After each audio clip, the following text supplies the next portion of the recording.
સમર્પણ છે ને આ બે જ વ્યક્તિએ કર્યું છે આ દુનિયામાં. તમને ખબર ન હોય તો કહી દઉં.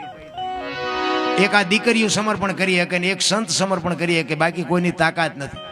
આ તમે કદાચ 50,000 ઉડાડી દો એને સમર્પણ ન કહેવાય. એ તો તમારા એટલા માણા વચ્ચે નામ કમાવવું એટલે ઉડાડો. બાકી 18 વર્ષ સુધી બાપના ઘરે દીકરી રહી હોય ને, અને બાપ જેથી લગ્ન કરે ને તેથી હરફ કાંચડી ઉતારીને વ્યો જાય, એમ દીકરી વહી જાય કે હવે આ ઘર મારું નથી, પારકા પોતાના કરે, આને સમર્પણ કહેવાય. અને એક સાધુ જલાની ઝૂંપડી આવ્યો કે બૈરું જોવે કે ઉપાડો, સગાળસાની આવ્યો કે દીકરો કાપો કે આ કાપો, એનું નામ સમર્પણ કહેવાય.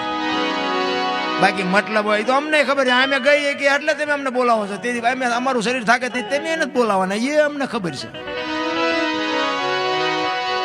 પછી કદાચ તમે અહીંયા અમે માંદા પડ્યા હોય ને કદાચ ખબર બબર કાઢવા અહીંયા નીકળ્યા હોય ને આવો ભલે, બાકી તમે હવે દરબાર જ્યાં ગયો કે બીજાને કહો એ ખબર છે એમ. પણ મજા લૂંટવાની છે, બસ મરવાનું છે વાત છે પાકી. બાકી આપણે લડી લેવાનું છે 100 વાતની એક વાર.